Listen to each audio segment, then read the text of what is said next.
Welcome everyone to Wine 101, session 4 or module 4. We'll get it going here. We've got a good day today learning about red wines, dessert wines, and wine regions of the world. So get excited. Okay.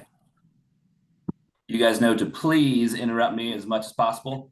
We're going to ask questions to our buddy ChatGPT, who will give us the answers quicker than I would. We're here to learn together, right? Okay. Let's check on our scores real quick before we do some key 3 stuff. So we got the Crispy Boys with 9 points. I Cabernet in with 6 points, putting them, I think, in 4th place. Burgundy Band with 15 points. And the High Acid Highway in the lead right now with 19 points. So it's anyone's game for all of those bragging rights, right? Okay, before we do our little Kahoot, do we have any volunteers to share their Pitch Please project? Remember, all we're doing is just sharing the kind of key 3 conversational cool things we would say about our Last Supper wine. I want to do about half the class and then the other half after. So any volunteers to share theirs? Looks like Jeff wants to go first.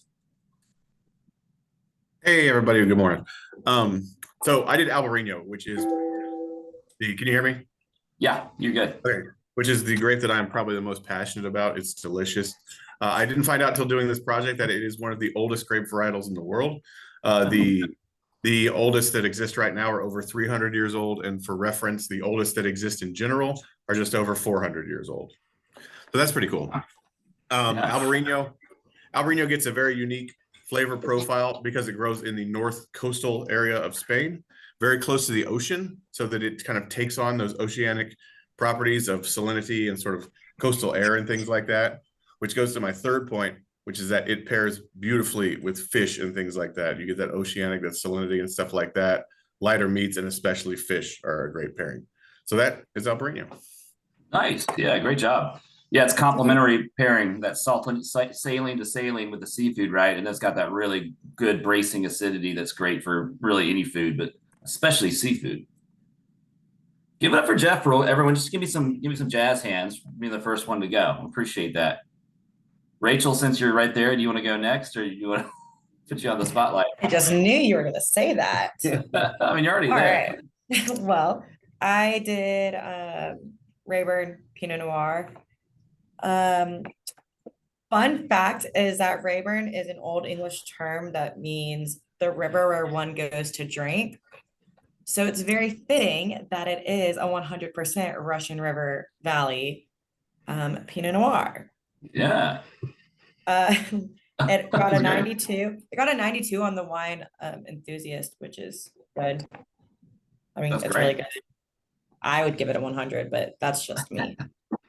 Rachel's regards, Rachel's points. Yeah, that's my points. And then the grapes are handpicked during the cool mornings to preserve the fresh and delicate flavors. Those are my 3. And they're gently pressed. That's great, and especially if you're talking points, and this, is more important in some places than other, but to be under $30 and to have 92 Wine Enthusiast points is a big. Because I think it's like $25. Right. 26. Yeah, absolutely. So it's probably, if you compare it to other, Russian River Valley Pinot Noirs, it's really well priced. Russian River is really expensive now, so it's almost, you can kind of talk about that too if you want. Yeah, absolutely. How well priced it is. Great job, Rach. Thanks. Who would like to go next? I'll go. Oh, add a fact that they're aged in French oak barrels for 11 months. Oh, there you go. Okay. As opposed to American oak, which is kind of bigger vanilla, you've got some more softer baking spices maybe you can talk about. That's awesome. I'm going to save some for Annie because I know she has the same one. So I'm not going to have some T3 crossover, right? Walt, did you say you want to go next? Sure. So I got Scatter Peaks Fumé Blanc. It's a wine made by Joel Aiken, and it's sourced from Bear Valley Vineyards in Paso Robles. So 100% single vineyard.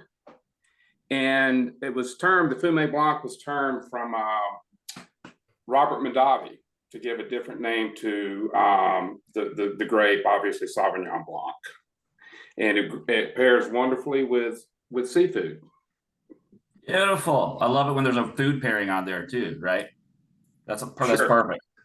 And Scattered Peaks, it comes from when the waves are, I guess, crashing into the ocean waves are crashing in, kind of creating different peaks. So it's called Scattered Peaks. Beautiful. Yeah. It's something, Derek's a big surfer, right? The creator. So it's kind of like Scattered Peaks, and also talks about the peaks, the mountain ranges. Yeah, well, and Eric Benham, I don't know if y'all are familiar with him, but he is one very, very interesting and down to earth guy. Very, very, very cool. And he actually, his passion is distilling spirits. So he has a distillery in the back of his winery in Sonoma. Yeah, it's pretty awesome. Well, Redwood Empire, right? Yep, that's correct. And Cool. Benham's Gin. Oh yeah, and Benham's Gin. Perfect. Well, thank you very much. Those are great. Thank you. Who's next? I can go. Perfect. What you got for me, Billy? So I had Operon, Napa Valley Merlot. It gets 92 points on Wine Enthusiast. It comes from the renowned Oakville district, which I have no idea where that is or that's about. You can read more research on that. And then he does an extended maceration on it, and then pressed and transferred into French oak barrels, which are 45% new oak. Yeah, with Syrah and Zinfandel grapes as blenders. Nice. That's awesome. And once again, another 92-point rating when that wine is probably, it's $20, right? Yeah, $20.99. Which wine? What wine was that? Oberon Napa Valley Merlot. Beautiful. One of my favorite wines is nice and soft. Oftentimes the Napa Merlots will be on the softer side, you know, a little more approachable at first. So great stuff. Thank you, Billy. Nice. Who's next?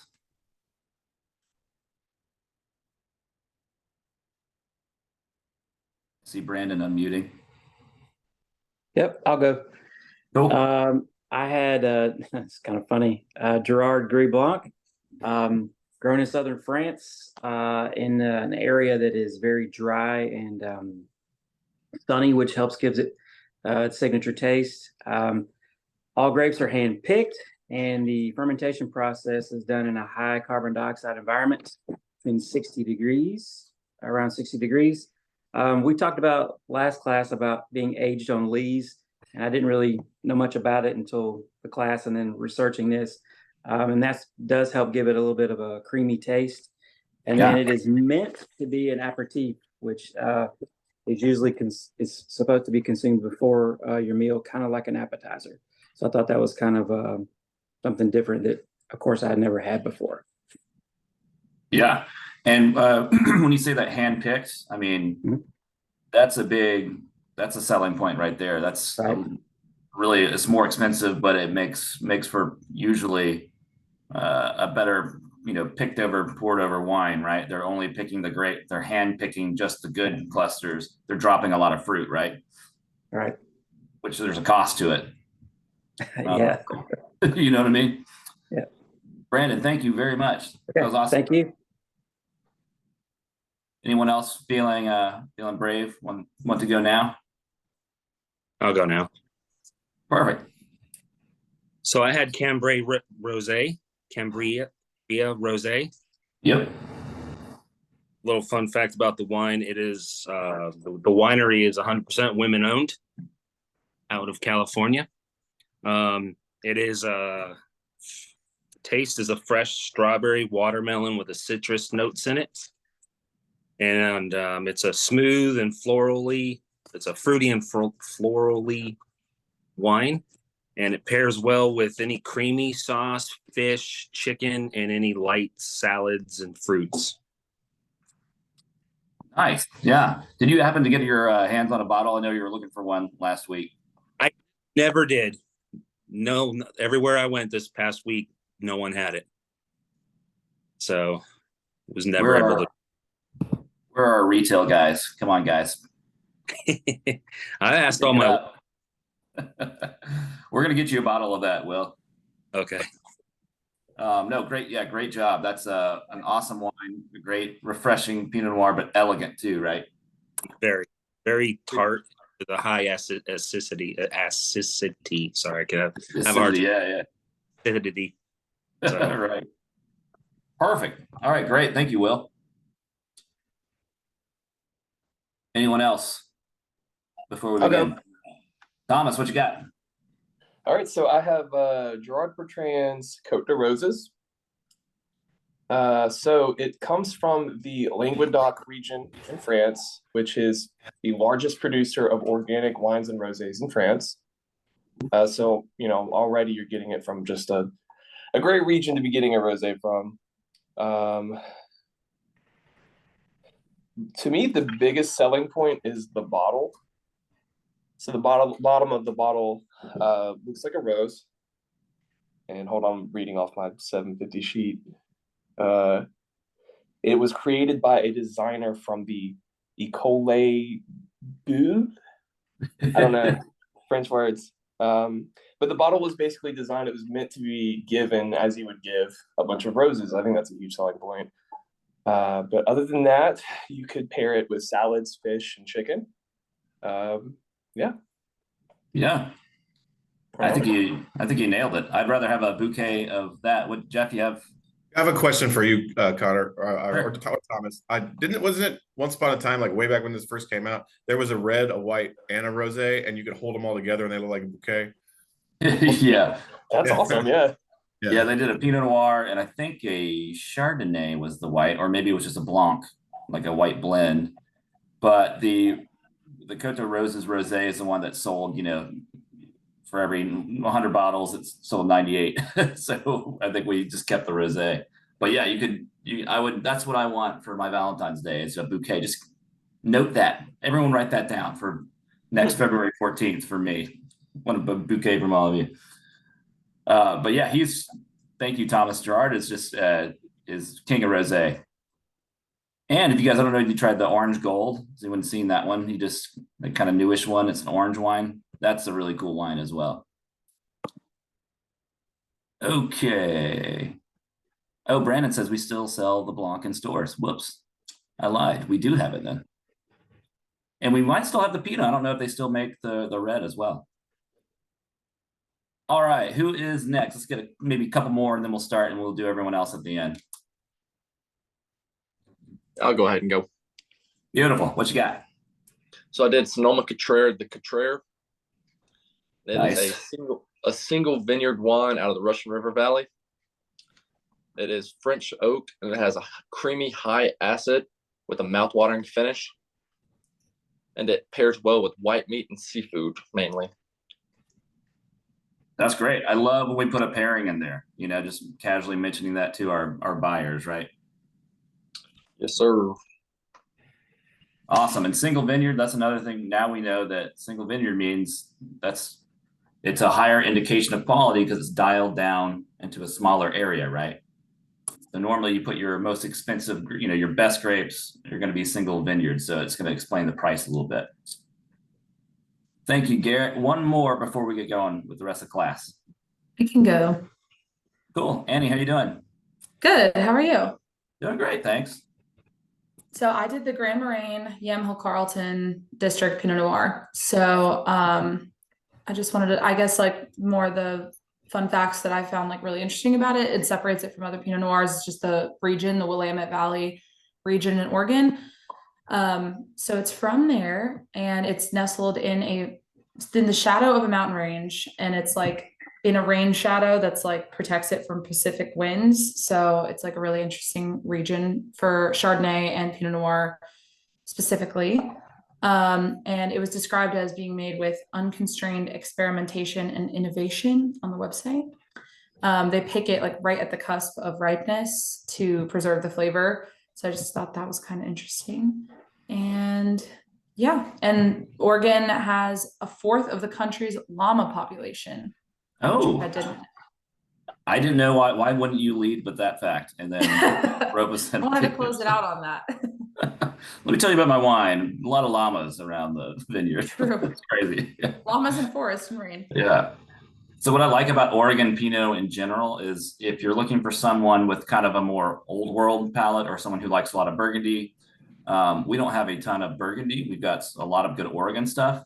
So Oregon's like a nice, to me, halfway in between California and France in a way, because it's got like a lot of savory and minerality and a lot of fruit, right? California has a lot of fruit for their Pinots. France has a lot of earth and then fruit. Oregon's kind of right smack in the middle. Good stuff. Thank you, Annie. Okay, cool. So that was about at least a third of us. So we'll go ahead and get going here. And then get the rest of everyone at the end. All right. Let's do a Kahoot. Let's see. Oh, did anyone have, before we do this, does anyone have any, had trouble accessing module 3? Brandon did. It depends on what part of module 3. There was one like the learning part that you could access, but there was another separate module 3 link that said you needed like administrative credentials to get into or something like that. Did anyone else experience that? It kept logging me out yesterday, and it kept saying like the error is not. I forget what it was saying. I took a picture of it, but it just kept saying the error is not a common error or something like that. Okay. I got the thing with the administrative link as well, but the one that you could access was the class about terroir. That's the one we were supposed to look at, right? Correct. The terroir Yeah. module. Yeah, there was 2 of them. One said like the regular learning module, and the other one said module 3 course. So I didn't know if it was necessary to take both. It said it was required on like the little listings. Yeah, whoops. Okay. Yeah, all you needed to do was that one module, the terroir module. But you had 2 options, you said? Yeah, there was 2 courses that were named module 3. Only one of them worked. Okay. So we need to get rid of that bum module. And Bobby's on vacation this week. So hopefully everyone, it sounds like most of y'all figured out the other one at least, right? The working one. All right, we got 17 in. That's probably about right. Let's go ahead and get this one going.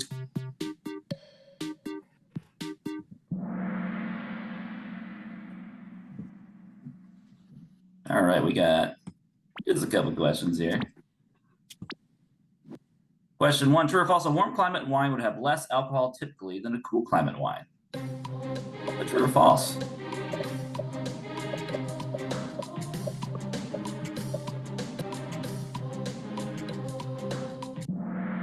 Oh, beautiful. That's false, right? It's gonna have more. Because it gets riper, more sugar. And Rachel in first place. Question 2, the term referring to a vineyard's elevation, geological features, and natural fauna. Is it climate, soil, terrain, or altitude?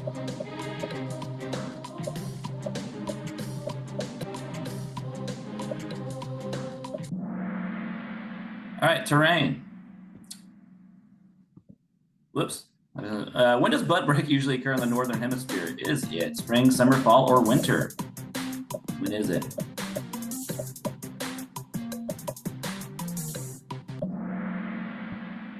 Nice, crushing it. It's in the spring. Spencer on a hot streak, and then Brandon right behind. Question 4, what do grapevines need to pollinate? Bumblebees, yellow jackets, pieces of flare, or nothing? They self-pollinate.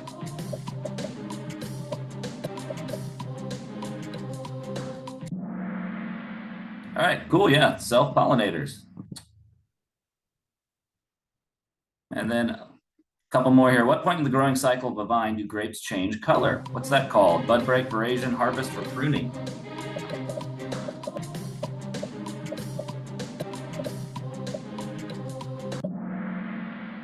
All right, yes, it is the French word veraison, color change. Spencer still on top. Can anyone catch him? Let's see. Hello, I'm a sap-sucking root louse that loves getting under European skin. Who am I? Am I the glasswing sharpshooter, Howard Stern, phylloxera, or Pierce's disease?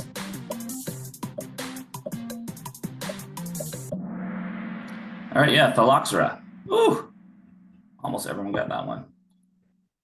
All right, no pomp and circumstance. They killed the podium, but congratulations. 3 points to Riley, 7 to Brandon, and 10 to Spencer. Well done, everyone. Jazz hands, jazz hands. You have something against Howard Stern? Sounds like you're very pro Howard Stern. No, I just that caught me off guard. Yeah. Anti-Howard, not really. He's pretty funny. He's a pretty good interviewer, I must say. His podcasts are very entertaining. Yeah. I have his interview book, the last one that came out. It's a good read too. Sounds like everyone here is team Howard Stern. I wasn't expecting Yeah, that. so- Evan's memoirs. Get out of here with those funny answers. I guess now that I think about it, he does kind of look like a bug. He looks like a bug. A Bug's Life. In your defense, Connor, we did cancel our Sirius subscription last year because he was getting too grumpy. He's like a crouchy old man now. Nice. I'll have to borrow your book. I don't know anyone who owned his book. It's cool. Yeah, of course. I'll bring it. Yeah, do it. All right, guys, let's get into today's module here. Oh, sorry, I lied. Let's recap. If anyone has any questions about module 3, let's talk about that for a second. Terroir, right? This is just the sum of everything. Climate, soils, and terrain affect the taste of wine. And that's climate, soil, terrain, and tradition, right? What does tradition mean? That's kind of an odd one to group in terroir, but that's, what is traditionally, what have people done in the area? If you're in Burgundy, you're probably not going to grow Moscato. You're probably going to grow Pinot Noir Chardonnay because your grandparents and their parents and so on and so forth have done it, right? Okay, we talked about the growing cycle of a vine, spring, summer, fall, and winter, bud break, and we talked about veraison in the quiz. When would pruning happen, somebody? Winter. Was that Brandon? With the point. Yep. Yeah, winter time, right? Okay. Trellising, this is a topic if you are having trouble falling asleep. Look up some trellising techniques. It'll cure your insomnia right there. It's not the most interesting, but it's very important for grape growing, right? It's all about positioning the vines and putting them in the best position for sunlight, for warmth, et cetera, or to protect, right? The way you train, vines and grapes on a vine, very much you're trying to, maximize the area, right? So if you're in southern Spain where it's super hot, you might train the canopy around your grapes to protect them. Versus if you're in northern Germany, you want full exposure. You're trying to get as much sun as possible, right? So all of that really, really important. You might train high. Speaking of, we were talking about Albarino a little bit earlier. We train those Albarino grapes really high up because it's so wet and humid, right? And Rias Baixas, that it's to create airflow. If you do it like they do in Spain, they'd all have mold. So trellising, really important and equal parts boring and important. And then we talked about phylloxera, right? The little sap-sucking root louse. Love saying that. Little aphid that'll attack the roots of Vitis vinifera, which are the European vines, right? But Labrusca, the American grapevines, they had been living alongside phylloxera for centuries, eons, right?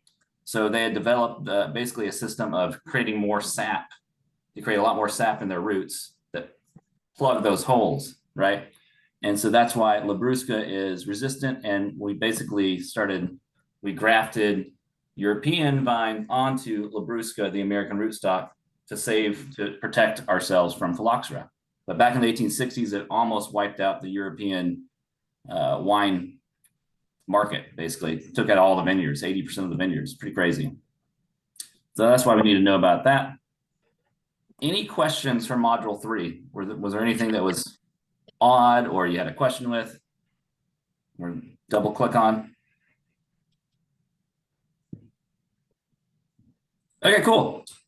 Let's get into session 4 then, styles of wine, red wines and dessert wines, and then we're going to talk about wine regions of the world. So if you have your Pinot in cab, did anyone have trouble getting the Pinot? I apologize for that again in Smyrna. We all have one though to drink. Great, so let's go ahead and pour Pinot in glass 1. If you have 2 glasses, pour the cab in the second glass, because we're gonna do some compare and contrast today. And did anyone 30-30 your wines, or can someone for a point refresh me? What does 30-30 mean? Chill it for 30 and air it for 30. Yes, exactly. For red wines, put your wines in the fridge for 30 minutes or so, get them down closer to cellar temperature. It makes all the difference in the world. Did anyone do that for today? Yes. Beautiful. It makes all the difference. And then for white wines, we often, at least right before serving, then we take them out for a little bit so they're not ice cold. We're in the office, so our wines stay at a cool 60 degrees no matter what. There you go. Okay. We covered sparkling wine, white wine, and rosé. We mastered that last week. So today we're going to master red wine. Let's talk about red wine production from a bird's eye view. We've got crushing, and then we got our alcoholic fermentation. For a point, there are 2 main differences between red wine production and white wine production. What's one of them? Leave it on the skins. Maceration. Yes. Annie, great. Yeah, we're going to macerate on, and we talk about basically the timing of fermentation, right? So we're going to ferment on the skins because we're extracting, right? And then we would press. Whereas white wines, remember, we press right here. Our little press would be up here. For 95% of white wines, we're pressing them and then we're fermenting. And one of the other big differences is the temperature of the fermentation. Do you think red wines are higher temperature or lower temperature than whites for fermentation temperatures? Hotter? Higher. Yeah, well, hotter, right? Warmer, because when things are warmer, molecules are moving quicker. Extraction happens in a greater amount, right? We're extracting more. And these 2 lads right here, one of them's doing a punch down and one of them's pumping over. Does anyone know what's going on here? Why are they doing this for 2 points? Extract the sugars. So I should have phrased this differently, but what's going there? Something's forming right here. It's called a cap. If you've ever been to a winery around harvest time or when they're fermenting, it's pretty crazy. You'll see this. You'll have these big, fermentation tanks, and it's about 1.5 feet, 18 inches thick. This cap. It feels like a trampoline. It feels like kind of like bouncy and rubbery like that. And what happens is, remember when we're fermenting, we're creating CO2 as well as alcohol, right? And that CO2 is pushing all the skins and seeds up, and it's creating this floating cap, right? And you can't have that because you still want to extract all the color and the tannins and the flavor from the skins. So you got to break that cap, when they call this cap management. So you're either going to take this plunger-like thing and really punch down this cap and break it up, and so you can get some more of the color and tannin and phenol out, right, and flavor. Or you can do a gentler version, which is pumping over, which is you're literally pumping out just the juice from the bottom and dumping it on top, and it breaks up the cap. Make sense? Okay, and then we press. We often mature red wines in oak, and then we package and sell. Any questions about this? Excuse me.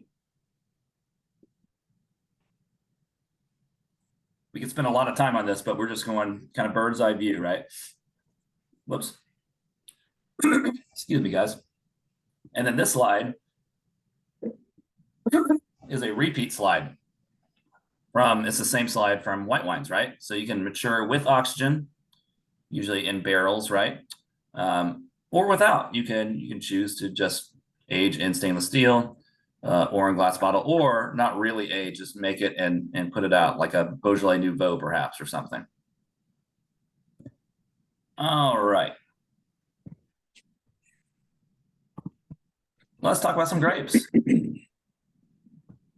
I think we're starting. Okay, cool. So let's talk about how we talk about red wines first. A little different than white wines because we're dealing with maceration, right? So one of the things we talked about straw, yellow, and gold. We were drinking white wines last week, right? Today, as opposed to that, we often talk about just the appearance. Is it thin or thick-skinned, the grape, right? Is it closer to ruby, purple, or garnet? So what I like to do for this, go ahead and have your Pinot in hand, right? And say, I like to get it about a 45-degree angle. Connor, let me see that glass. That's a full glass. Good morning. This might have been from my hotel from last night. I did not finish this. I was like, all right, I'll just use this. A hearty pour for a Tuesday morning, you say. But yeah, let's give it about a 45-degree angle here. And can you read through it? I like to have, if there's writing there, see how well you can read through it. Or you can use your fingers right here and say, how well can I see the texture of my fingers, right? And if you can see and you can read through it fairly well, it might be a thin-skinned grape. What color? And then when we're talking red wines, we often talk about ruby, purple, and garnet. Garnet would indicate that something, what, younger or older? What do you guys think? Older. Older, right? Whereas purple can mean brand new, yeah, younger. Could also tell you a little bit about the growing region, almost even too, or the grape, like something from a warm region. Do you think it's going to be more easier to see through, or is it going to be more concentrated? It's often more concentrated, right? Because it's riper. It also depends on maceration and the grape, but there's a lot of, there's a couple things we can learn about the wine just from the appearance, right? Acidity, do we remember this one from last week where we talked about, does it take you to drool school, right? The same thing works for red wines. We talk about acidity in that way. And we talk about tannins when we talk about red wines, and that is the mouth drying effect that all red wines have some degree of tannin, right? So when I talk about tannin, I like to think about maybe the last sip of tea where it dries your mouth out, right? That's high tannins, right? Or pecans or walnuts, if you've ever eaten a handful of those in your mouth, you just it feels dry afterward. That's almost pure tannin, right? And then the other kind of very general thing I like to talk about when we try red wines is what profile are you getting? Because oftentimes you'll get a majority of either red fruits or blue fruits or black fruits, right? Red fruits, what am I talking about? What are some examples of red fruits? Raspberry, strawberry, watermelon. Yeah, raspberries, strawberries, exactly. Whereas black fruits would be blackberries, plums, right? Yeah, currants. So it's kind of nice or it's helpful to compartmentalize some of these things while you're tasting red wines to make an opinion about them. I like to think of foods you'd find in the supermarket, right? If you're getting kind of lost. The Psalms will tell you when you're studying for the Psalm exam and you taste one red fruit, sometimes you'll hear Psalms go down the grid and they'll say, oh, strawberries, cherries, raspberries.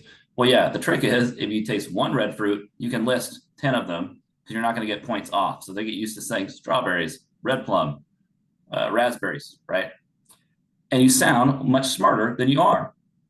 It's a great cheat. Okay, so we talked about this a little bit last time. We talked about primary aromas. Do you guys remember where primary aromas come from? I think we talked about this last week. So primary aromas and flavors are everything that they always come from the grape, right? So floral notes, fruit notes, versus secondary aromas and flavors, basically everything that comes from the winery, right? Once we start the process, vanilla or oak indicators, right? Malolactic fermentation, maybe some lees aging, right? Those are secondary. And then tertiary are stuff that happens in the bottle or while we're aging it, right? So if you have a wine that tastes like raisins, right? which happens when a wine gets a little bit older, more raisin dried fruit, right? Or mushroomy. It might have some age on it. Okay. So let's talk about Pinot Noir in general. Thin-skinned grape. You can usually, what do you guys think about your Pinot? Can you read through it? Anyone try the trick? Yeah, you can. Mhm. And I think we'll see, especially next to the Cabernet, you should see the difference, right? Especially in the appearance. Pinot Noir tends to have higher acidity and lower tannin. You usually don't see as much, you don't feel as much tannin on Pinot Noir. And then it is often red fruit galore, right? Strawberries, raspberries, red cherries. Brad Mendel just decided to felt the need to draw on Pinot Noir. Do you guys see that? I don't know how I did that, but okay. He decided to become a graffiti artist because he hates Pinot Noir so much that he besmirched the slide. Huh. How did I do that? I don't know. There's a But you were- little there's a little pencil right above the mute button that says annotate when you run your mouse over it. I think that's it. Oh, I saw it Oh. earlier actually. oops. Let's see some here. Is it? I'll Oh, yeah, undo it's it. gonna be. Oh, there we go. There it is. There All we right, go. we took it back. I encourage that actually. You guys feel free to draw stuff, graffiti. It'd be kind of fun. All right, so it loves cool climates and moderate climates. So France, right, Burgundy, a cooler to moderate climate. It's the ancestral home of Pinot Noir. If it's too cold, you're gonna get this weird cabbage kind of flavor, unripe type of flavor, right? Okay, and if it's too hot, it gets jammy and flabby would be the word I'd say. It loses its acidity when it gets too ripe. Okie dokie. So when we're talking about Pinot Noir, its ancestral home is where? Burgundy. Remember, our friends in the old world, annoyingly, will call things by the region and not the name of the grape. So if you see on a wine list Burgundy and it's red or Bourgogne, you know it has to be what grape? Pinot Noir, right? Yeah. Can anyone refresh me if it says Burgundy and it's white wine, what is it? Chardonnay. Yeah, Spencer, you get a point for that. There you go. Yeah, it's Chardonnay, right? Bourgogne Blanc. That's 99 times out of 100 is going to be Chardonnay. There's one little grape you could use called Aligote from one little area, but we don't need to know that. If it's white and it's Burgundy, it's Chardonnay. If it's red, it's Pinot Noir. We also grow a lot of Pinot Noir for Champagne, for future Champagne, right? Okay. Here's just a little recap of Burgundy. So we got the Côte d'Or, or the Golden Slopes, right? Did we talk about this a little bit last week with Chardonnay? I think we go a little more in depth this week, but basically Burgundy is split into a couple areas. Up here in Chablis, this is all Chardonnay, right? That's all you're growing in Chablis, Chardonnay town. And it's really high acid, delicious Chardonnay. Down here in kind of the heart of Burgundy, we've got the Golden Slopes, Côte d'Or, and that's split into two regions, right? Côte de Nuit, right? The northern, the hills of the north, right? Côte de Nuit, and the Côte de Beaune. Both of these regions make both Chardonnay and Pinot Noir, but each one's more famous for one versus the other. So the Nuit is where the most famous Pinot Noir in the world comes from. Nuit Noir, Nuit Noir, north, right? Pinot Noir is most famous here in the Côte de Nuit. They grow a lot of good Chardonnay too, but some of the world-class Pinot Noir from up here. Whereas down here in the Beaune, it's Chardonnay town, right? It's more, Chardonnay is a bit more prominent, and the most famous Chardonnays in the world come from the Côte de Beaune. Make sense? And you can think a bone, exposed bone is white, right? So that's where the whites come from, right? So you might remember Chardonnay, Côte de Beaune, if you wanted to. Here's one of our Burgundies, Maison Champy, right? And just want to go over Burgundy labels real quick. You've got your big Bourgogne region, which means you can source from anywhere. And remember, the smaller you get, it's more of an indication of quality, right? Especially in Burgundy. So you've got your broad region, Bourgogne, that's the French word for Burgundy. And they were nice enough to put Pinot Noir on the label. They don't have to, but they just did to make it easier for Americans, right? Or for the English speaking crew. So that's the broadest. And then you go a little bit tighter over here to the commune level, right? The bone level, village level, right? And then as you dial down more and more, we've declared some of these vineyards premier cru, right? They're elevated even more, a step more. And then the most esteemed vineyards are called Grand Cru. That all makes sense? So in Burgundy, it's all about the land, and they've ranked the land, and they'll say, you've got like a little hillside, because they love hillsides. Grapes love hillsides in the north because they need them to ripen and for drainage and stuff. So you have the Grand Cru will be on this side of the hill, and these are the best vineyards right here. And they'll declare this right here, this is Grand Cru vineyard. And you might have Premier Cru on either side of it. And then the stuff around it that's not getting as much sunlight might go into a village level, right? Or just a Bourgogne Pinot Noir. Does that all make sense? Cool. Okay, so that's just a little refresher on Burgundy. And then anywhere in the world that grows wine and can grow Pinot has tried to grow it, right? Because when we were first planting grapes in the New World, we said, oh, we want to be like that Burgundy place. So we're going to plant Pinot Noir and Chardonnay if we can. Turns out Pinot grows, it's a little finicky, right? And grows in cooler climates. So up here in Oregon and the cooler parts of California, same thing here in Chile, the cooler areas of South Africa, and not so much Australia grows a little bit, New Zealand grows a ton of Pinot Noir, right? Here's some of what we got going on in Smyrna. All right. So let's try the Pinot and talk about it for a second.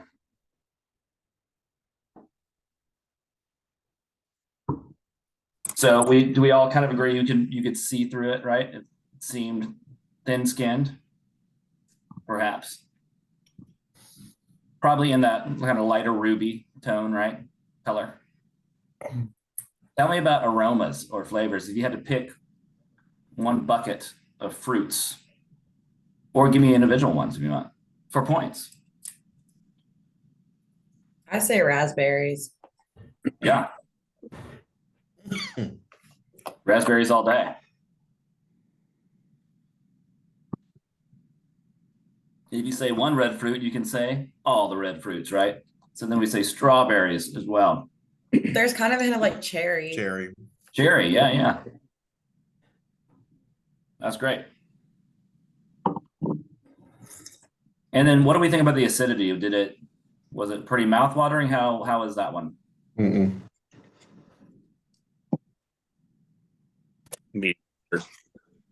Light acid. You said moderate or medium, Will? Yeah. Nice. Do we agree? What does everyone think? Yeah. Are we noticing many tannins on this one? No. Not super mouth drying, right? Okay. Cool.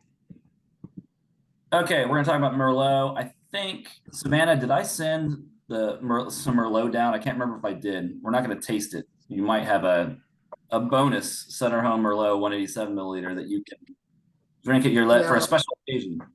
No, I think we just have the Cabernet and the Pinot Noir. Okay, cool. I didn't even send it down.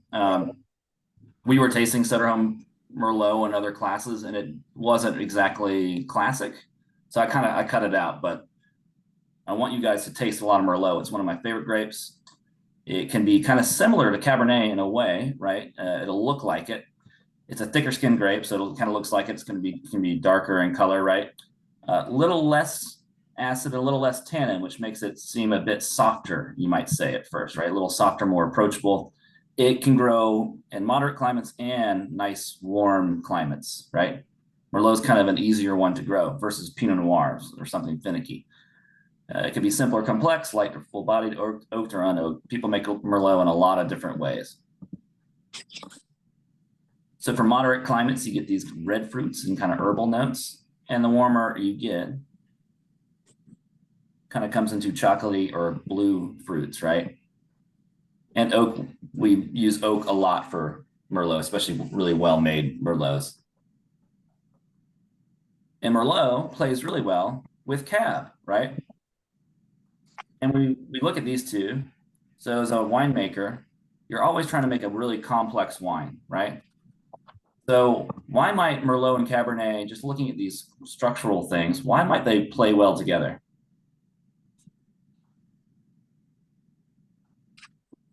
High tannins on both of them. Yeah, so Cab, that's great. So Cab has high acid, high tannin.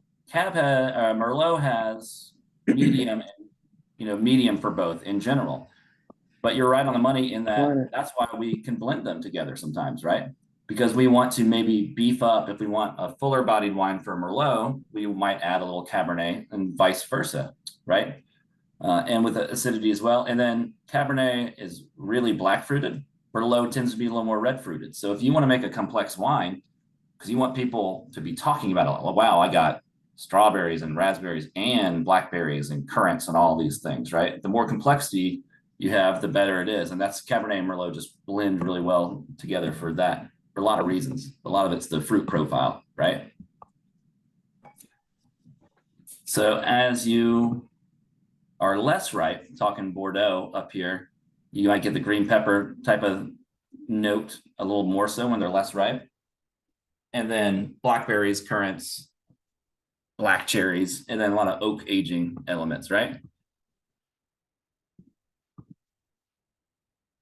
Oh yes, I got ahead of myself, but Merlot, if you add a Merlot, you might try to soften a wine up, right?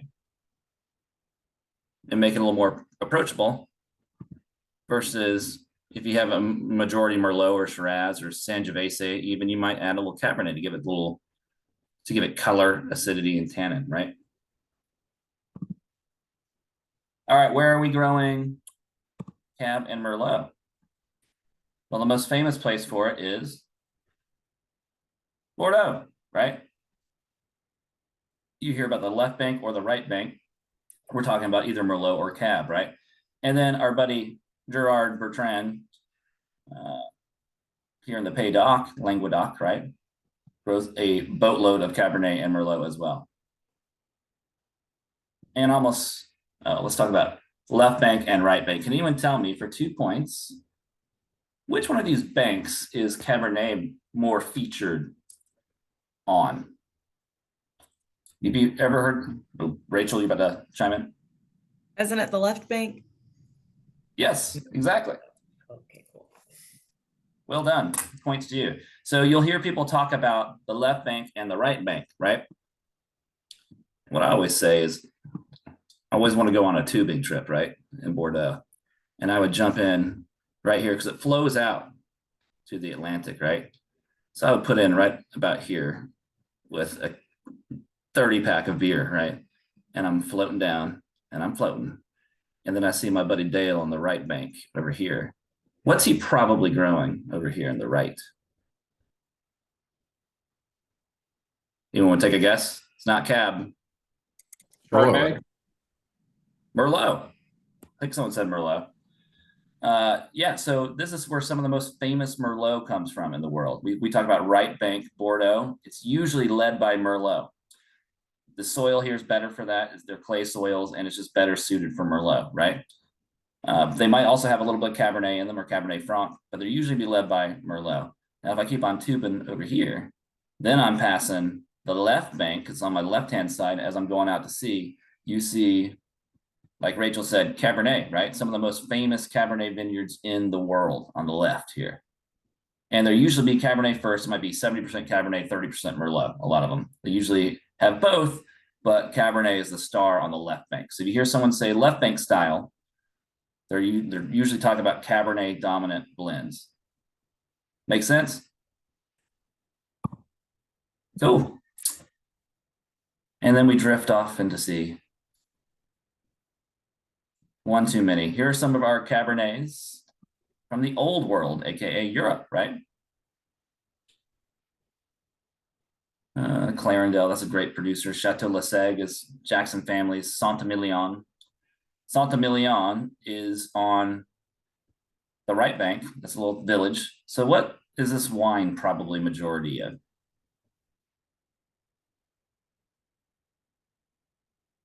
If Saint-Emilion's a village on the right bank, what's it probably got most of? Merlot. Merlot, yeah. Cool. In the New World, everywhere that they can grow wine, they try, pretty much they try to grow Cabernet Merlot everywhere, and it's easier to grow if it can ripen. If it's warm enough, you're in business, right? Okay, there are some of Smyrna's cabs that Savannah should have everything too, and then some, right? Oh, let's taste your Cabernet. And let's do a little compare and contrast to first on the appearance.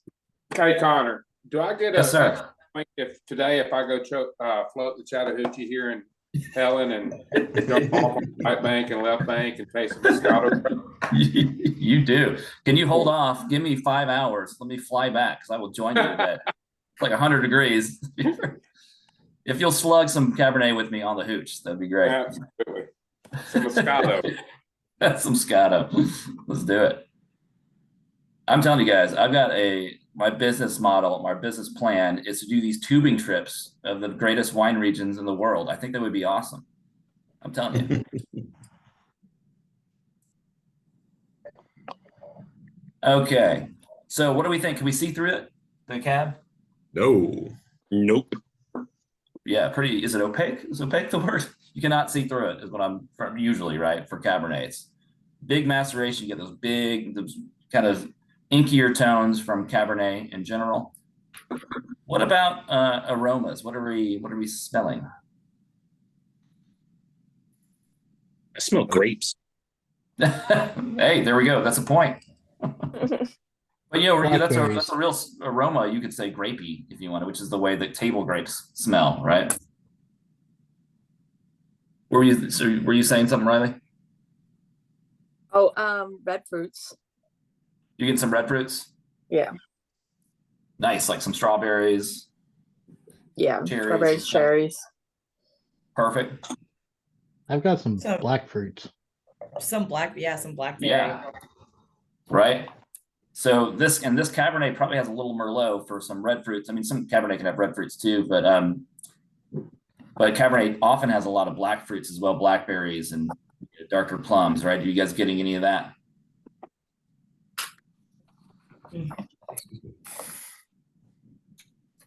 So in general, and then what about tannins? Are we feeling any tannins on this one? Take a sip and pay attention to how mouth drying it is.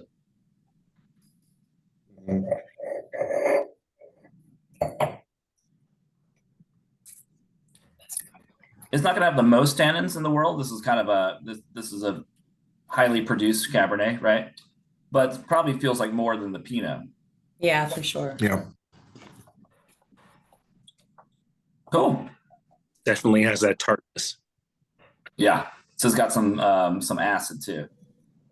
I think it's worth mentioning 100 years ago when I first started learning about wine in the restaurant business, my mentor told me the way to detect tannins is to think about if you drink a glass of iced tea that's been sitting out for a long time, that's another thing that becomes tannic after a while. Oh yeah. Mm-hmm. Yeah, anytime you leave a tea bag in for way too long, it just dries your mouth out. I like it. All right. Any other thoughts on the cab? It's kind of nice to see Cab Merlot next to each other, right? The contrast. So if somebody is asking you for a bolder wine or something with more body, and you had to life or death pick between Pinot and Cab, you would say probably Cabernet, right? Usually more body, usually a little higher alcohol than Pinot, where Pinot would tend to be red fruited and light and elegant, right? Is the idea for some of the more expensive Pinots in the world. Okay, let's talk about Syrah or Shiraz, right? Look at those old vines, they're beautiful. So Syrah tends to be a thicker skinned grape. with medium to high tannins, depending on where you grow them, right? Medium to high acidity, lots of black fruits and lots of spice, like pepper, black pepper, right? Does anyone know the ancestral home of Syrah? What part of, I'll give you France, it's in France, but what part of France would this Syrah or Syrah thrive? The Rhone, correct? Yeah, exactly, the Rhone. Let's see if I got a slide on the Rhone. I think I did. It might be the next one. So moderate climates, like in the northern Rhone, where it's maybe most famous, but they don't make a ton of it in the northern Rhone, would have lots of black fruits and a lot of black pepper, right?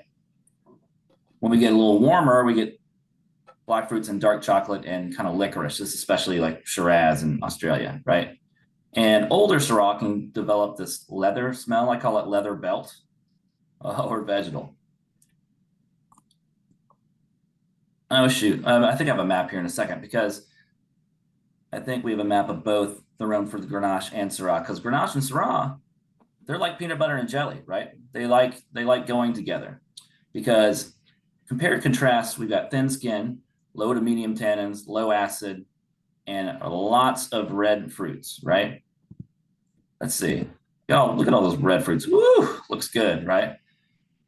Makes strawberries, raspberries, white pepper, licorice.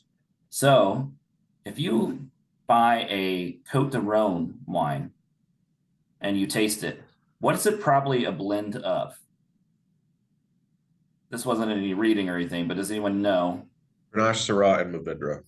Yeah, usually one of those, usually Grenache, Syrah, maybe some Mourvedre for a Côte de Rhone, right? So that is, you're blending Grenache, all these delicious red fruits, with lower acid and higher tannin, with the Syrah, which is a lot of black fruits, right? Peanut butter and jelly. It makes it more complex and more interesting. So once you move down into the southern Rhone, I thought I had a map. Let's see. Yeah, here we go. So up here in the northern Rhone here, it's a smaller area. You'll get just this 100% Syrah bottles, right? I don't think we have any. There's not a ton of production, so they're more rare. Down here, you get into the Rhone. This is a much bigger area where Châteauneuf-du-Pape is. If you've heard of Châteauneuf-du-Pape, it's in the southern Rhone. It's Syrah country, Grenache country, lots of Grenache, Mourvedre, some of these other grapes, right? We grow a lot down here in the Languedoc. If you guys have had Gerard Bertrand's Corbière or any of these, that's a GSM. You'll hear him call that Grenache Syrah Mourvedre blend. And then over here in Rioja, what do we call Grenache in Spain? Does anyone know? Fucking of course you know. Garnacha. Garnacha. Star student over there. Sorry, I'll be quiet. No, you're good. It's Garnacha, same grape, different spot, right? And then Australia, obviously Shiraz is the most planted red grape, and they make really good but really high alcohol versions, 14.5, 15%, big wines, right? Most famously in the Barossa Valley or McLaren Vale. If anyone has taken out Derenberg, Walt, I know you've taken out Derenberg over the years. That's from McLaren Vale, right? It's good stuff. Okay, whoops. We're gonna do a little pronunciation practice again, guys, so get excited because we're gonna learn a little bit about a Sangiovese.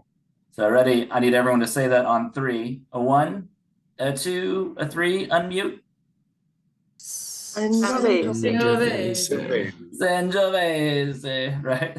The high acid, high tannin, a red fruited sour cherry type of flavored wine from Tuscany, right? Chianti, the great grape of Chianti, right? Whoops.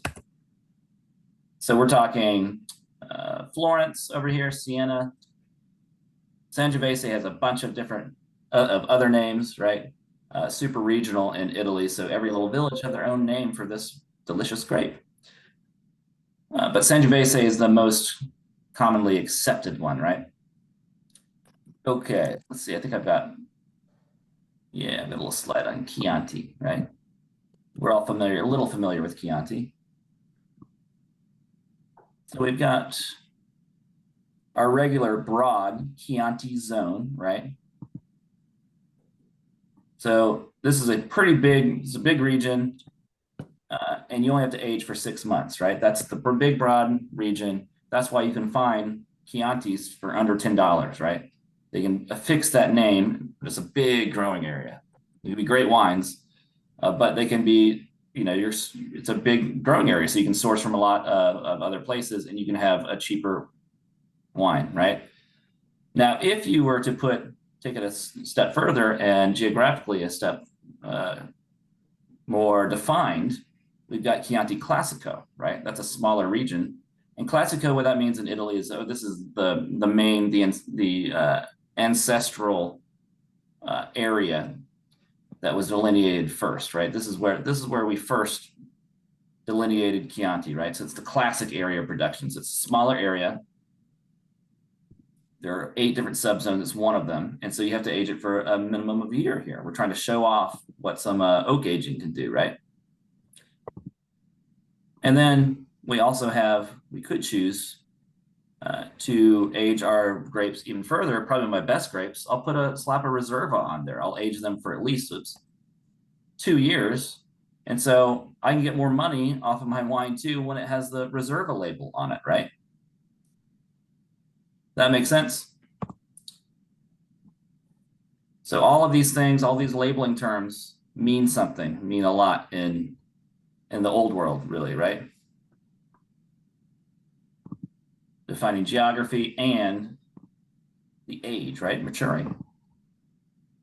Okay, let's talk about Malbec real quick. High tannin, black fruited, right? From Mendoza. It is a Bordeaux variety, right? Malbec is from Bordeaux. It's not quite hot enough there for it to really have thrived. So it was kind of a blending grape. Oh yeah, throw a little Malbec in there, maybe add some black fruits just to round it out, blah, blah, blah. You wouldn't really make Malbec on its own in Bordeaux because it's not hot enough, right? Enter Argentina, which is real hot, right? It thrives there, grows really well, makes full-bodied, medium to high tannin wines. Does really well in oak and very ageable, right? And our Mendoza is another one of these very big regions.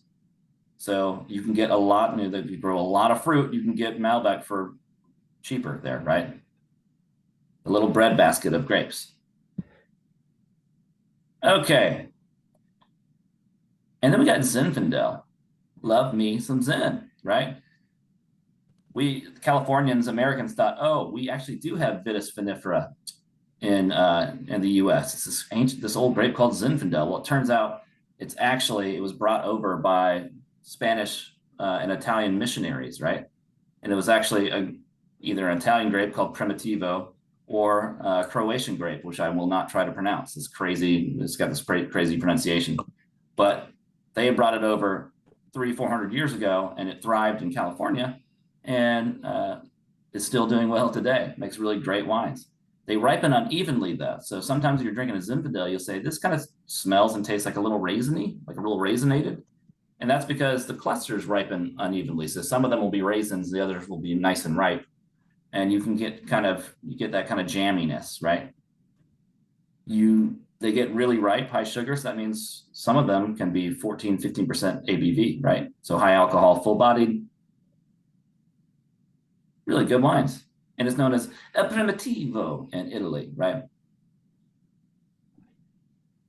And then when we say red blend, what does that mean? In the US, nothing, right? It doesn't really mean anything except that it can be a blend of any few red wines, right? So it doesn't really tell you anything about, is it sweet or dry? Is it bold? Is it elegant and light? It doesn't tell you anything. The slide is just to let you know that the US does not regulate what red wine means. So it could be the best, Bordeaux style blend you've ever had. Or it could be literally sweet. It could be like a dessert wine almost. You have a lot of residual sugar. So you just got to know what you're dealing with.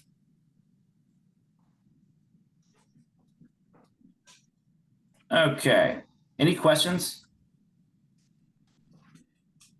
Now, with the grape for the Zinfandels, would that make it harder to be consistent more regularly? Yeah, it could. That's a good question. You mean, but that some of them are a little raisinated, that there are uneven raisins? Yeah, I mean, it would differ from vintage from vintage. What? Yeah, it could. But you're probably still just gonna have a little bit of the raisinated tone from year to year. So in that way, it'd be similar. Okay. You know, there's always gonna be some degree of that, but yeah, I mean, yeah, that's just vintage variation in general, right? But yeah, Okay. there could be some more. Yeah, there could be some more inconsistencies, and harvesting practices could really change Zinfandel, right? If you're hand harvesting, you could actually drop some of those raisins, right? Snip them out. It'd be a lot of work, but you could do it. You know, you can actually. So you'll have Zinfandels that don't taste jammy at all. Zinfandel's kind of a weird grape, I think. You get some that are really big, you know, jammy in your face, bold, and then you get some really nice refined ones. And some of that too is the age of the vines. Older vines make more concentrated, kind of more elegant fruit. Okay. Cool. Do we need a quick break? How are you guys feeling? Good. I can go run the question real quick. You guys want to take a 3-minute, just like real quick, and then we can finish with dessert wines areas, and then we'll do the rest of the key threes. Sound good? Take a 3-minute break.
Well, those photos are awesome.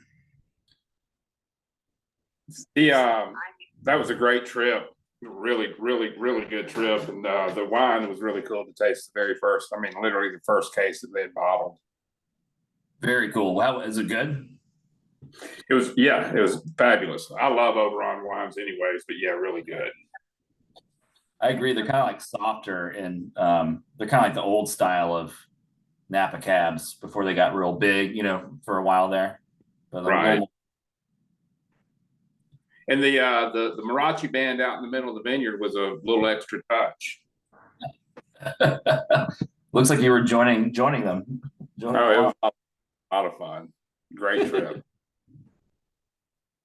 All right, let's get back into it, everybody. I just need to know, have you stepped on grapes?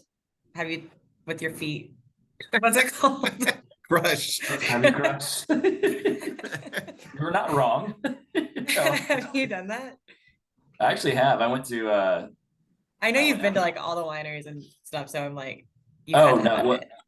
So I made wine and in 2018 I went up and harvested at Tiger Mountain up in Northeast Georgia. They had a row of Norton that they're like, yeah, we already picked through this. We don't want any more. You can go up and pick it if you want. I said, great.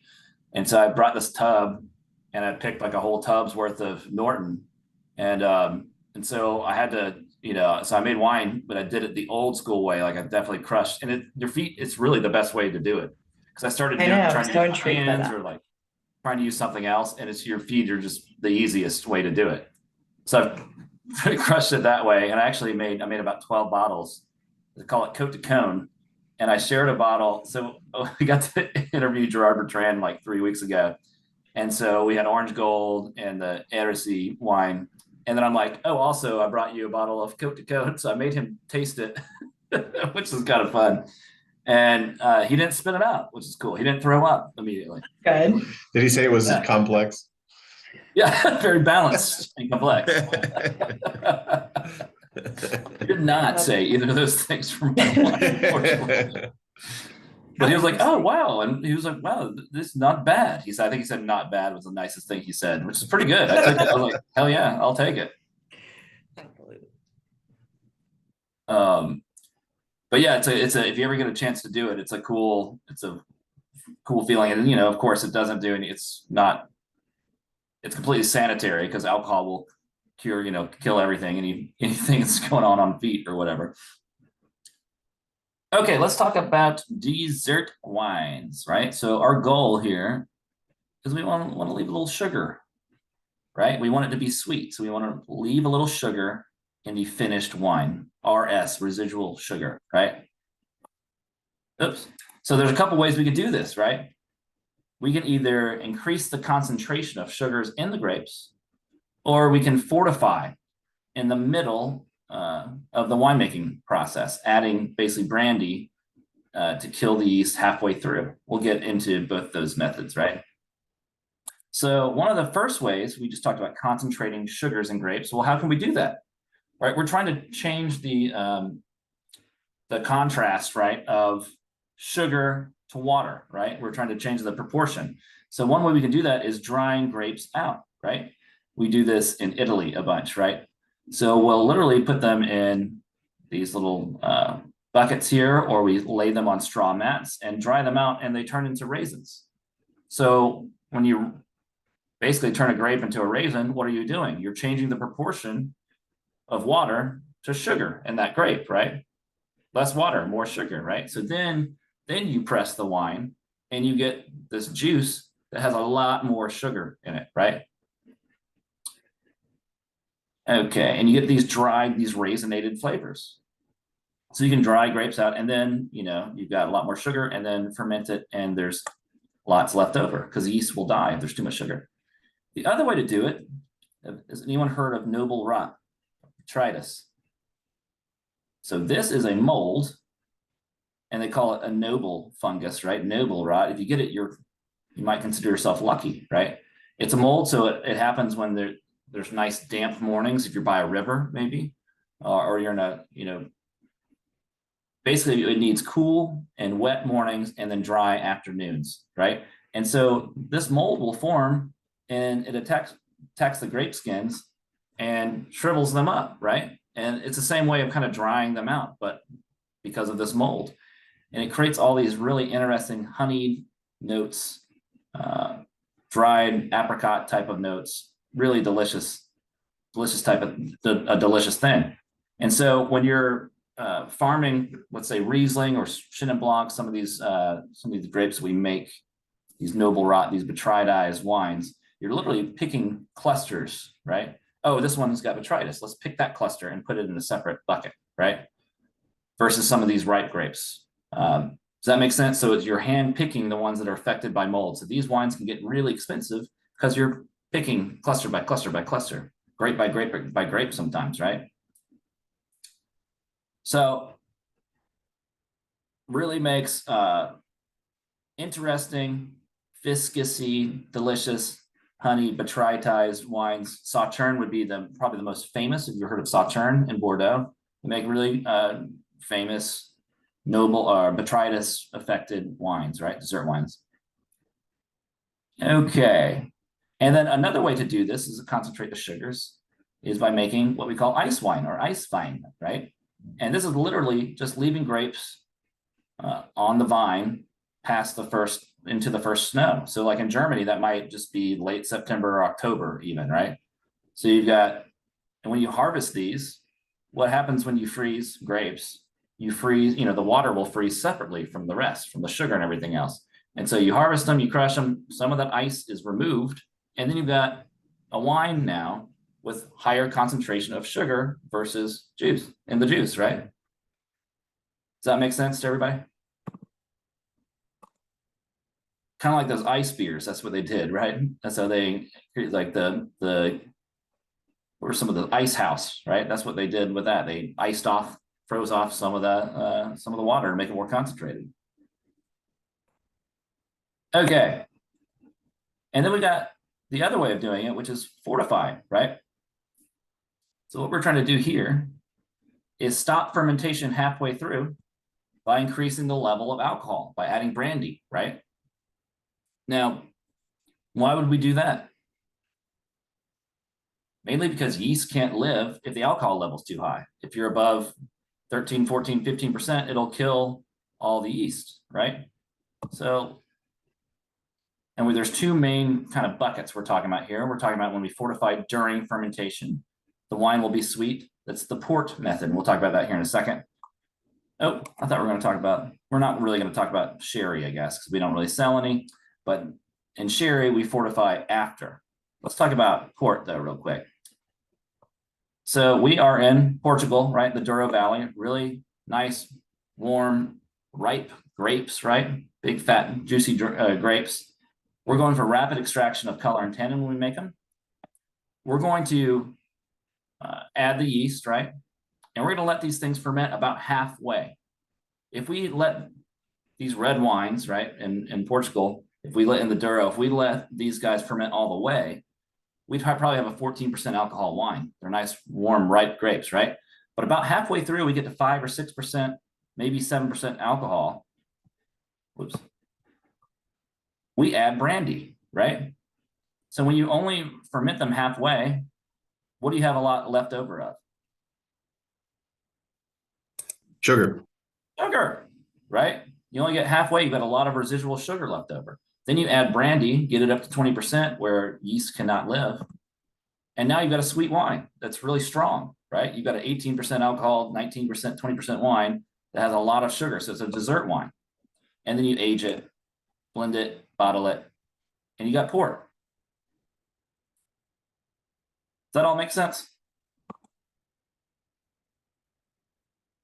Jeff is asking if we have samples of ice wine in the sample room. We do not. That was Rachel. That was me asking. I'm so intrigued. He said that it's one of his favorite sweet wines, and I'm like, I don't like sweet wine, so I don't know if I would like a whole bottle, but I'm like. They also usually come in really pretty bottles. They're like big, tall, Yeah. scale. It's some of the best wine. So I've had Chateau Saint Michelle Eroica makes a single berry select, and literally talking, selecting berry by berry, right?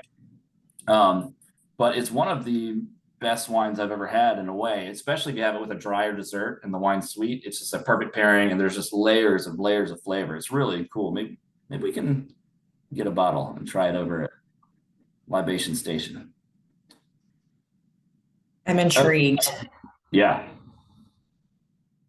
It's delish. Oh, sorry.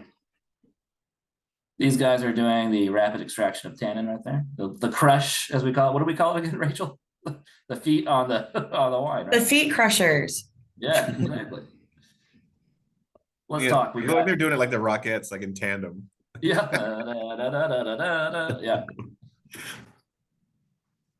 Yeah. How embarrassing. They all wore the same exact thing. We've got different styles of port, right? We've got ruby port. And we talk about those words ruby and tawny. The the colors come from port, right? There's two main styles. Ruby, obviously, is the color of ruby. Whereas tawny, aged in smaller barrique and barrels, right, will take on the color of oxidation, basically, which is, will turn a nice red port or red wine kind of brownish over the years, right? So these are aged intentionally. You can age something a lot longer when they're 18, 19, 20% alcohol, right? They'll last longer in the cellar because they got that natural fortification. So these guys can go forever, right? You can drink 100-year-old ports they're awesome, right? All right, that's just a little bird's eye view of port. Any questions on dessert wines? We all kind of get it, right? We're just trying to get to the same end goal of more sugar in the juice so we can make something with a lot of residual sugar at the end. Okay, the last thing we're doing today before we get into the other key threes is key winemaking regions in the US. We sell a lot of United States of American wine, so we need to cover some of those regions, right? So we know what we're talking about. So 30 to 50 degrees. What is the significance? Why are we pointing these out, these latitudes out in this class?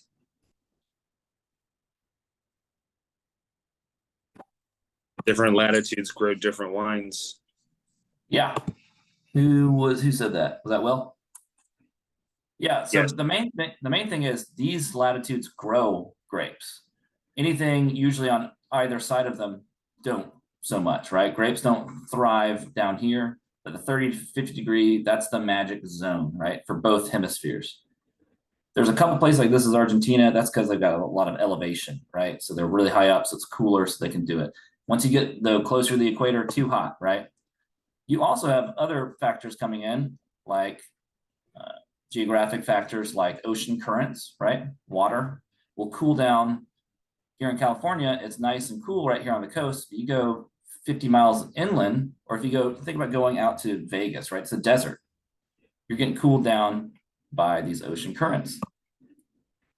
The flip side of that is Bordeaux gets warm enough because of the Gulf Stream. Gulf getting nice and warm and toasty here, and then that current goes up to Europe and warms it enough to grow grapes up here. Okay. So let's talk about California real quick. Oops. Hey, look at me. I'm right down there on the bay. That's where I am right now. It's really cold here, right? It gets really cold in the evening, down to the 40s and 50s. Even right now in the middle of a heat wave, it was 50 in the 50s last night, right? Because this water is freezing, right? You don't go swimming here without a wetsuit, right? When you think of California surfers and all that, it's really down here where the Pacific current comes in, and it kind of comes like cyclical like this. It comes down like this, cold, and then kind of washes out. So once you get south of Santa Barbara, now you can kind of swim down here in Malibu and whatnot. You can swim in here. The water's not as freezing cold, but up here in Northern California, freezing cold, and that cools down all these regions and makes them perfect places to grow wine, right? You got the coastal range, the mountains going north and south, and all these little nooks and crannies where that cold air gets through makes for really good wine regions. The other thing that's happening over here is we are heating up in the Central Valley, the inner parts of California are heating up, right? And what does that heat do? It rises. And when it rises here in the middle, it's like a vacuum. It funnels in all that cold air, sucking that cold air from the ocean into the middle of California or to these little coastal regions. So good for growing grapes. North Coast, Sonoma and Napa. These are the two most famous growing areas in California, and so for also the US, right? So you got Napa and Sonoma meeting down here in Carneros. We got San Francisco right here. So what is the warmest part of Napa? Does anyone happen to know what part? North, south, east, west? East. Like she's like, I got a 25% chance. Let's do it. And it's kind of right because it's mostly right, but I'm looking for north, right? So what's happening here is you get this San Pablo Bay down here, very cold water, and this fog will come through and travel up the valley. You got mountains here, you got mountains here, so it's shaped like that. And so this fog comes up and cools the valley and kind of dissipates the further up you get, right? This is all protected in here. So this is the warmest part of Napa. Really hot up here. It's protected. It's getting that hot sun. Down here is where it's nice and cool. Same thing for Sonoma. It comes up like this. But also in Sonoma, you got the Russian River Valley. Talking about Rayburn, right? That's the Russian River right there. See how it goes out into the ocean? All that cold air, zook, funnels right in through the river right here. It makes this one of the coldest areas for growing grapes. And that lends itself to what? What are cool climate grapes? Pinot Noir, right? Chardonnay. Up here, the further north you get really big Cabernets up here in Napa, right? You get these 14, 15% alcohol. Down here, a little cooler, so you're growing a lot of Pinot Noir down here, actually. And then the cabs are not quite as big and bold. All make sense? Oh, here's I forgot I got a video of the fog. In the morning, when the sun comes up and begins to shine on this layer of fog in the valley, it does two things. Number one, it makes the wind come up because of the disparity in heating between the ground that is covered by fog and the ground that is exposed to the sun. As the wind is generated, it begins to blow on the fog and sort of pile it up, much like water waves would pile up against the rock. And so the billowing effect is exactly that. It is wind-blown fog that is being blown up against the hills. The other thing that happens is that the air warms, and as it does, it dries out, warmer air being less capable of holding moisture than cooler air. And so the fog layer thins, the dew point lowers, the air is no longer capable of sustaining this fog, and the fog recedes only to return again that evening. That guy did not sound nerdy at all, did he? But he was right, wasn't he? This is how it is in Napa and Sonoma. It is really cold. You wake up and you walk outside, you go, oh, Lord, it's going to be cold today. It feels cold and wet, right? In the middle of the summer. It's July. You go, oh, wow, this is going to be a nasty day. It just feels wet and too cold.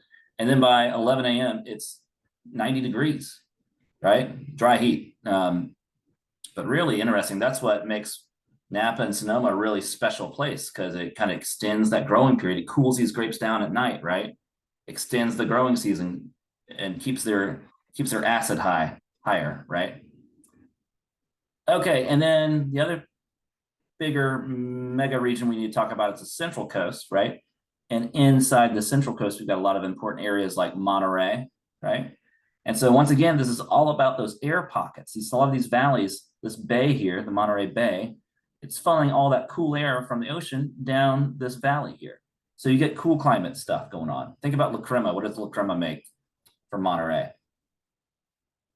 Pinot Noir, Chardonnay, Pinot Gris, right? Cooler climate stuff, right? Now to contrast that, we've got Paso. Paso down here doesn't have a whole lot of air coming into it. It's kind of protected, right? And so what does that mean about this region? It's warmer, right? Even though it's further south, it's warmer. You're growing a lot of Cabernet, a lot of Bordeaux, kind of bigger grapes down here, right? Riper things going on down here in Paso. And then the other one that's really important here is Santa Barbara. And something, I don't know if you guys, how much Jackson family training we've had, but there's a big difference in the mountains here. We go north to south, going up the coast, and then something changes when you get to Santa Barbara. Can anyone help me?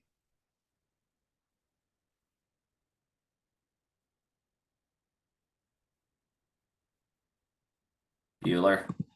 They go east to west. So if you're around like a Michelle Schmidt or someone from Jackson Family long enough, they'll start talking about this, because that's the big difference in Santa Barbara wines, right? Because this is north to south, the wind's hitting these and not doing a lot unless it's, going through the bay or whatnot. But down here it's east or west, so there's always a big ocean breeze coming in, even when you're, 50, 60, 70 miles inland, right?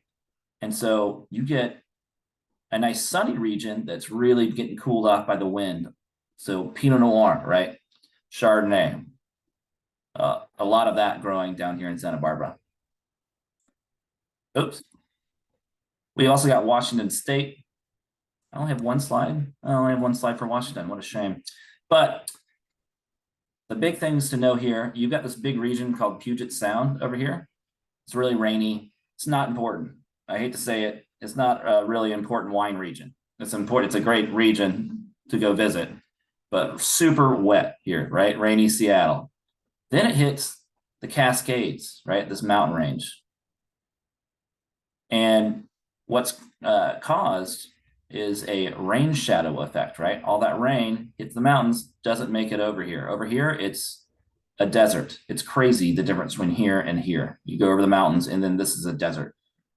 Columbia Valley, one of the biggest AVAs in the country, is defined by the Columbia River, which is huge. It's like the size of the Mississippi as far as the width, right? It's a huge river. And that allows for irrigation of this basic desert, right? So we got a lot of Cabernet, Merlot, Chardonnay, a lot of Bordeaux blends going on down here, right? The only thing that doesn't really grow well in Washington is Pinot Noir. It's just too much sun, too warm. They haven't figured it out at least yet. So we have obviously got a bunch of stuff from Chateau Ste. Michelle, right? Some stuff going on in Red Mountain, a tiny but really important one with Col Solare, right? Walla Walla, a town so nice they named it twice. Lots of really good wines coming out of Walla Walla as well. Oops. And then we got Oregon. The big difference in Oregon being that we're on the left side of the Cascades. We're a little further south. It's a little drier down here versus, Seattle. So it's a perfect place for growing Pinot Noir. Nice and cool, but getting ripe enough. So you need to know Willamette Valley, damn it, Willamette. And a lot of these subregions have become really famous, like Yamhill Carlton, McMinnville, Aola Amity Hills, Dundee, right? Chehalem. All these really important wine regions. Down here, we're growing more Bordeaux stuff, Cabernet, Merlot, Syrah stuff over here, but this is 85 or 90% of all of Oregon's production. Questions? Let's do another Kahoot, and then we'll do the rest of our key three. What do you guys think? Wait, it's this one.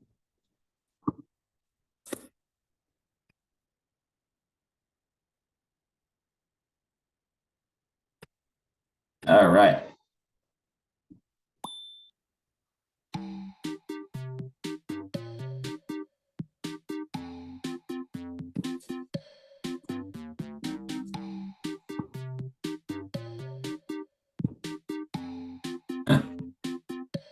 Welcome, Braff, to the game. Yeah, I messed that one up. Please only call Brad Braff for the remainder of his internship this summer. Yo, Braff.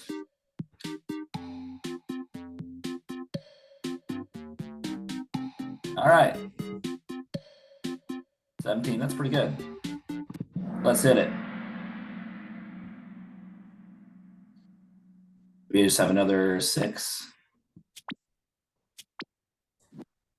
All right, what will Cabernet Sauvignon add to a red blend? Acid, tannin, red fruits, or both A and B?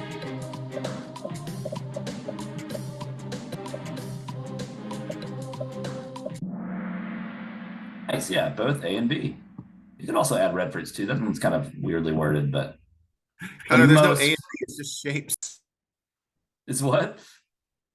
It's not like listed by A and B, C and D, it's all just shapes. Yeah, what if I'd said yellow triangle and blue rectangle? That wouldn't be confusing at all.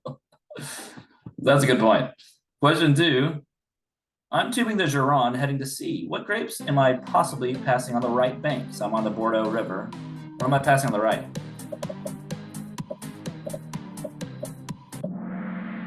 Merlot, right? Right bank. probably going to be Merlot. All right, Garrett. Oh, but Rach right behind. Like I'm talking, what is that? 11 points. That's crazy. All right, I'm a grape with lots of black fruit, black pepper, and leather. Who am I? Malbec, Grenache, Syrah, or Merlot?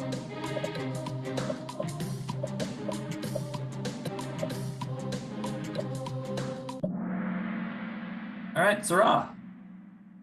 These are tough because, you know, these could describe a lot of things, but the big one is leather and black pepper for Syrah, they'll say.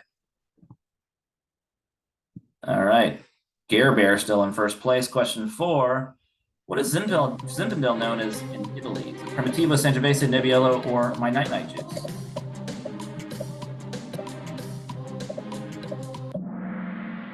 All right, yeah, Primitivo. Well done. Well done. Okay. Can anyone catch Garrett? Let's find out. Question 5. True or false, when producing port, the fortification happens after fermentation? Is that true or false?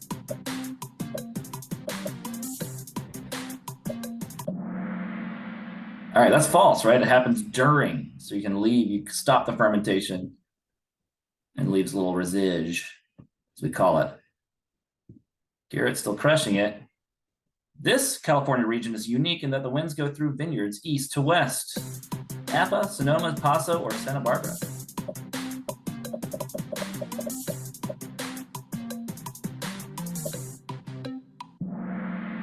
Okay, Santa Barbara. We're funneling in all that cold air. All right, so we've got Spencer in third place, Jeff C. and Garrett. Well done, guys.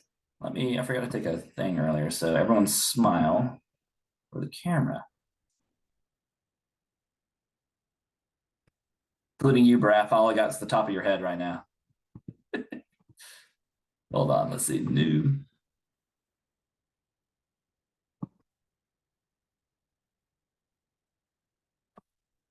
That was pretty good, actually. Let's see.